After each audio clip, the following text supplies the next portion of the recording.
Leftover women are pissed off because men are not approaching them from men only. Or all the men that say, have you ever thought maybe you're the problem? Have you ever shut the up? Have you ever thought that maybe you're the problem? Today, we're diving into a What the? topic that's got a lot of people talking. Why leftover women are feeling frustrated because men What aren't on approaching them earth? like before.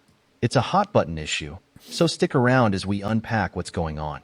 And hey, if you're enjoying what you're seeing, don't forget to hit that subscribe button and ring the notification bell to stay updated with all our latest videos. Let's jump right in.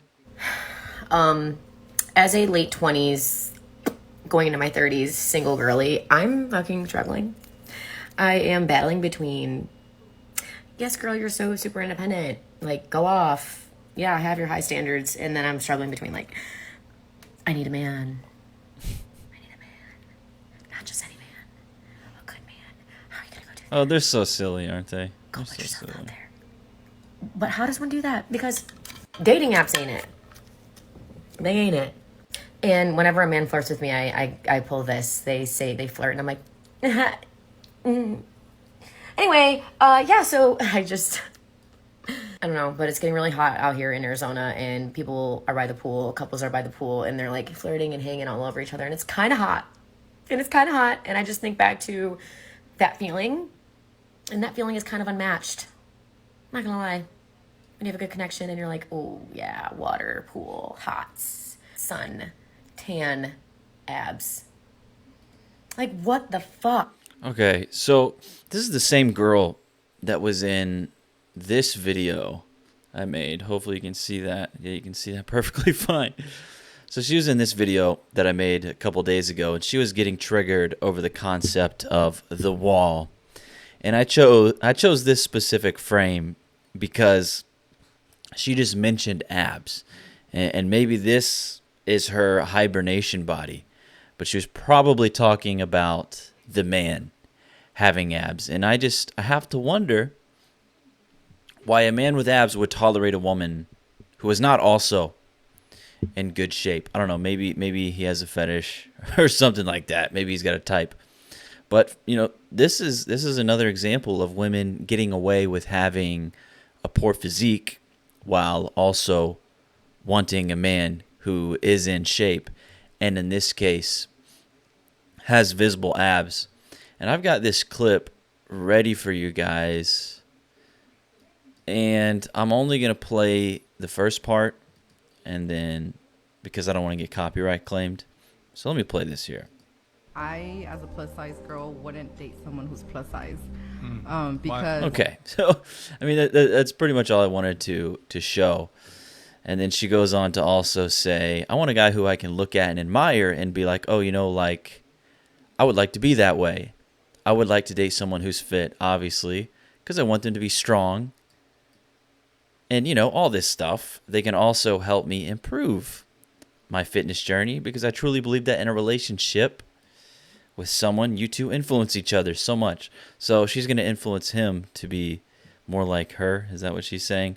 Or are you saying she's saying the man influences her? I don't think she would like to influence that man. And then, of course, you've got these other girls on the panel agreeing, saying, oh, that's a perfectly reasonable expectation for you. Go, girl. Why not? Go, queen, right? This type of rhetoric here. And I would like someone who can help me in an area that maybe I'm struggling with. And then we get to look here from Brian, because it's absolutely ridiculous for a woman to say something like that. So yeah, I mean, women with poor physiques, some of them, that some of them still think that they should be able to get a man who's in good shape, which is ridiculous. And the fact that this woman here is talking about abs, well, I mean, certainly we're not talking about your abs. But let's keep going. One night stand is out of the question.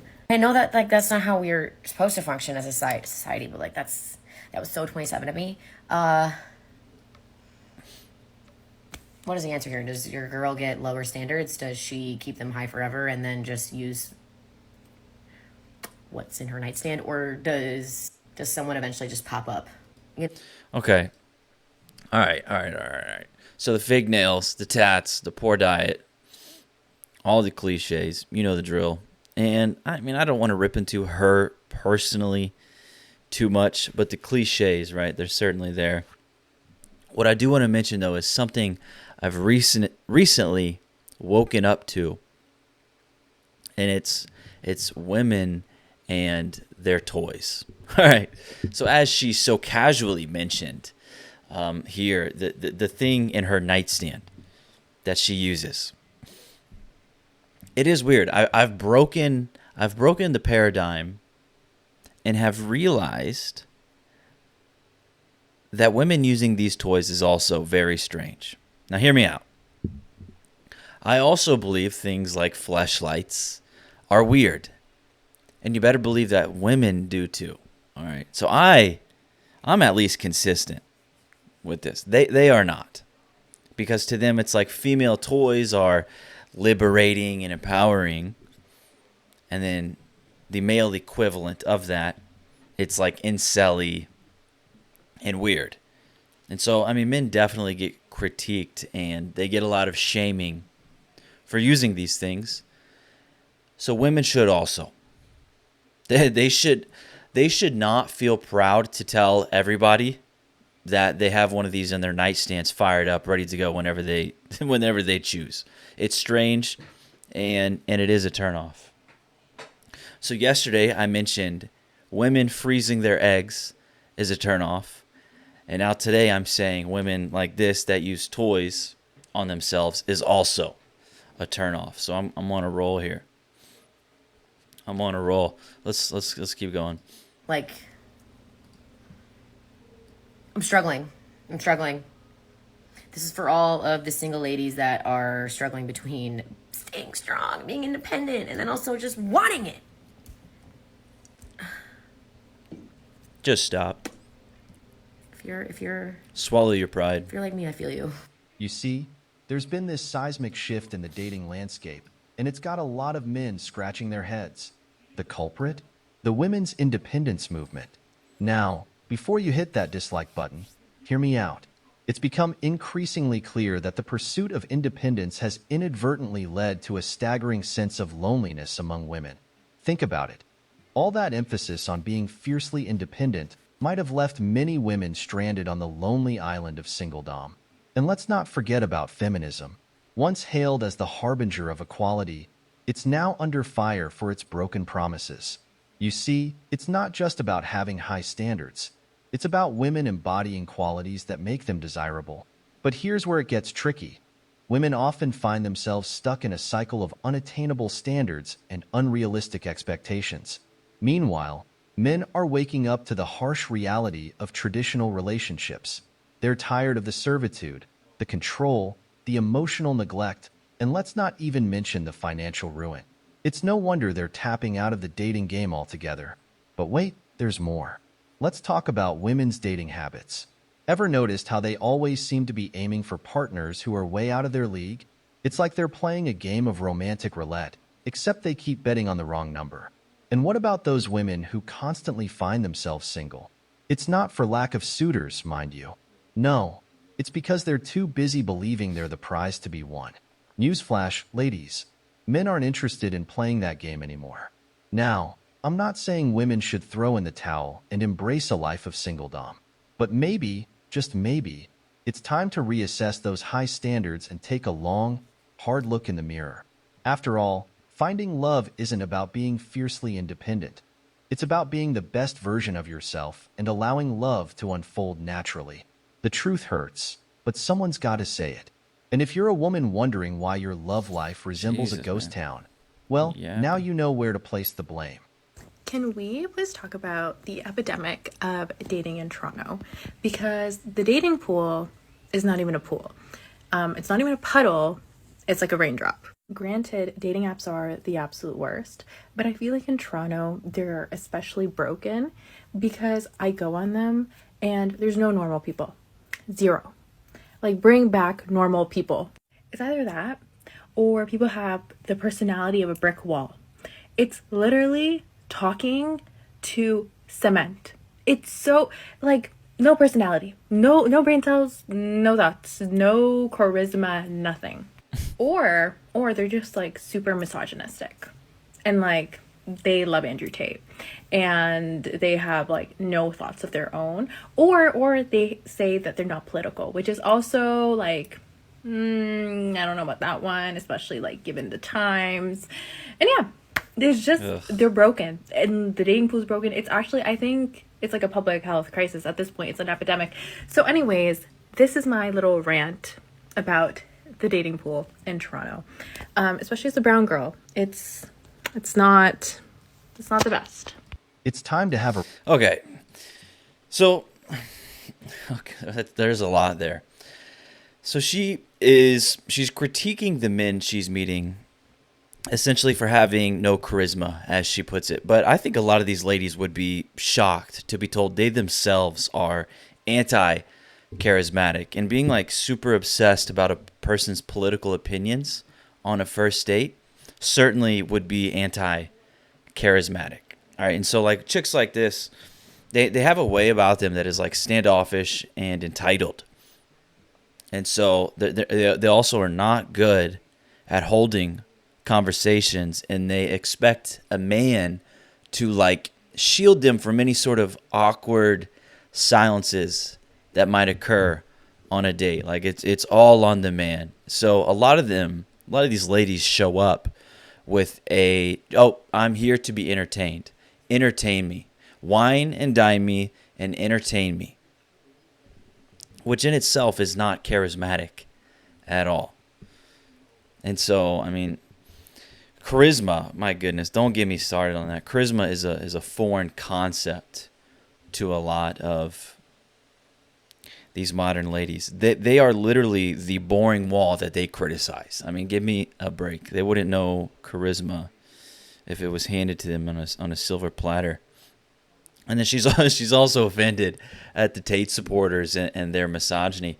But you know what, man? In my opinion, political correctness and masculinity really doesn't mix. And it kind of seems like this woman is trying to get a feel for these guys' political opinions on the first date. And I just have a hard time thinking any woman would really be attracted to a super like politically correct liberal male. And like I had just said, I don't think that political correctness and masculinity really goes together. And of course, she's a woman, so she's going to be attracted to a masculine man, whether she wants to admit it or not, right? When it comes to attraction and not like the comfy, cuddling, laying around watching movies, eating ice cream. That shit, yes, is probably... Obviously, that is something that a woman wants, but when we're talking about attraction, getting attraction going, a lot of times it's going to come from like masculine behaviors, masculine dominance, masculine confidence, and being this like liberal, politically correct guy. Personally, I've never met one. In my experience, I have never met a like really politically correct guy who's got all the right opinions and is just extremely PC and family approved. You know, these types of guys, in my experience, are not that masculine. And so a woman like this, she might think like, oh, he's sweet and he's nice, blah, blah, blah. Yeah, let's see how long that lasts. And then again, when it comes to attraction, a lot of times women are attracted to masculinity. And I just, in my personal experience, and this is my opinion, I don't really think those two things can go together. Political correctness and masculinity. I just don't. talk, woman. Are you truly normal yourself? Because if you were, you wouldn't still be searching for your happily ever after.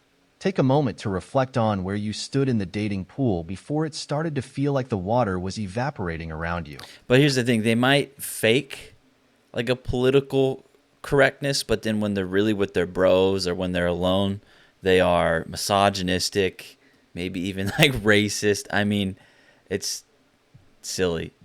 So like a legitimate politically correct dude who even is politically correct with his friends, I just don't think a woman would be into a guy like that because she wants to talk about boring. She wants to talk about anti-charismatic, anti-personality, a guy who just, yes, sir, yes, ma'am, is a good boy, has all the right opinions, never steps out of line. Good luck with that, ladies, and retaining attraction for a man like that. Don't kid yourselves. You certainly can't kid me. Men to slowly walk away. Sure, there are exceptions, but let's face it. The majority of women need to wake up to the reality of men reaching their breaking point. And trust me, it's far from over. Look around you. Why do you think society is on the brink of collapse? Could it be because of the unrealistic standards you've set, expecting him to be 6 feet tall, with a six-pack and a six-figure income? It's time to snap out of your delusionville, sweetheart. Let's address the elephant in the room. The moment some women start making a little money, they suddenly think they're men. It's as if they forget how to embrace their femininity and expect the world from their partners. Newsflash. I think this guy watched my video the other day because it sounds like a lot of the stuff I was saying. Everyone is going to land that dream top 1% partner. So before you start blaming men for walking away, maybe take a good hard look in the mirror and ask yourself if you're really offering what you're asking for. Because at the end of the day, it takes two to tango, and maybe it's time for a reality check. It's about time all women start getting real about what they bring to the table and adjust their expectations accordingly. Where are the men? What happened? That is a really good question. I don't know who's to blame. I could think of a couple possible I'm sure answers you in don't regards know. to who's to blame, as No I'm sure surprise. we all could. Men don't want to be men anymore. It's not that they don't want to be men anymore. It's that they've been told over and over again by society and various other groups of people that they're full of toxic masculinity, and the traditional ways in which many men behave is no longer wanted by a large number of people. I feel like we're around a bunch of Peter Pans. What happened to men and values and family? What motivation do men really have to Hold on, act let me like... look. Is she? I feel like we're around a bunch of Peter Pans. What happened to men and values and family? What motivation Doesn't look like she has a ring. really have to act like men when all they get in return is condemnation, criticism, and disparagement? Taking care of their women and just being the man and the protector. Let's not forget the large number of women out there that are constantly saying, I don't need a man. I don't need a man for nothing. so yeah, that's what's happened to men. It's a sad truth. Oh, goodness gracious. It's like these chicks find God at age, 29 after racking up a body count. They reject feminism, but not really.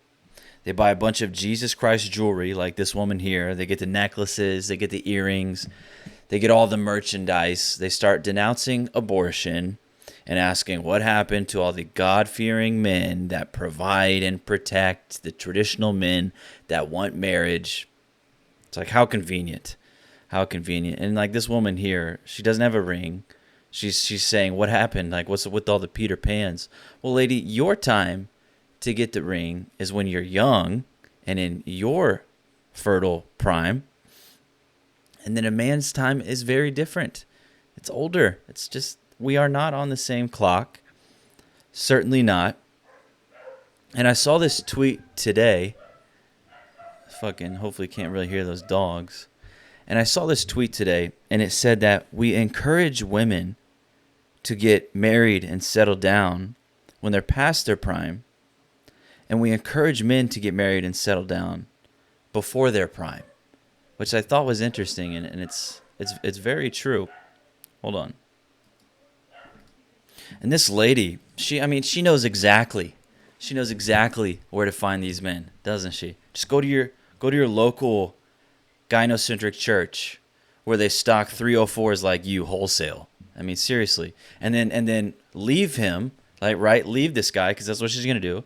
Goes to the local church, finds a good man, good Christian, God-fearing, traditional, provide and protect man, and then you're going to leave him when you realize that your upbringing molded you into a woman who cannot appreciate a man that pedestalizes the pussy.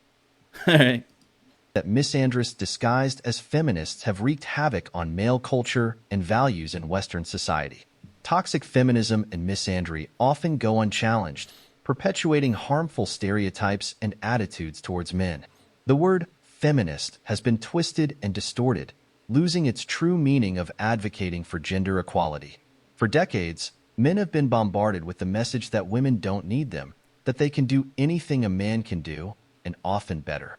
This shift has left many men feeling confused about their role in relationships and society as a whole. Women have been deceived into believing they need to emulate men to be successful, leading to a breakdown in traditional gender roles. Where does that leave men? Many have chosen to opt out of the dating scene altogether, retreating to spaces where they won't be condemned for simply being men. Being single has become a refuge from the constant pressure and expectations placed on men in relationships. Men are seeking women who appreciate and need them, who offer unconditional love and support. Unfortunately, Good luck the with dating that. landscape is filled with unrealistic standards and fierce competition, making it difficult to find a genuine connection. In today's society, men feel constantly under attack, with the law often siding with women in disputes and divorce proceedings. This imbalance of power has left many men feeling vulnerable and hesitant to commit to marriage or long-term relationships. Respect, not love, is what men crave. But the trashing of men in media and society has eroded that respect, leaving little room for men to be good husbands or partners. In the West, one wrong Bro, accusation stop from saying a partner. wife can ruin a man's life, making it challenging to navigate die on relationships that with hill. confidence. Overall, men are tired of being demonized and marginalized.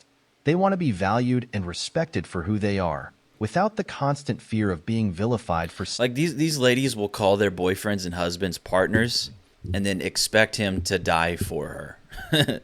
And like expect him to defend her honor, to defend Milady's honor when some shit goes down. That doesn't sound like a partner. That sounds like a protector. Kind of sounds like a superior in a way, doesn't it? It's partner garbage. Tired of it. And what really, it's mainly that. That's what kind of like frustrates me, is because like when it benefits them, they're like, oh, no, we're 50-50 equal. This man over here is my equal. We're the same. And then again, when it like benefits them, they're like, nope, you're my superior. You're my protector. You're my not partner. This isn't 50-50. I don't know what you thought this was. You're supposed to protect me. And then men like further promote this egalitarian language like this guy. But I'm not going to get into that too much. You guys have already heard enough of that. being men. How is it that I look like this today, yet no man wants me to be his girlfriend? What Is the this a serious question? Because women just went from saying they rather. Okay. On that note, I mean, it's like this chick, you're mid. You're mid. You're not a main character. This isn't a romantic comedy. You're an average citizen buying eggs at the grocery store. Stop it. Oh my goodness. Good luck. I'm going to end it there. I'm gonna end it there. Let me know your thoughts in the comments below, and I'll see you later. Peace out.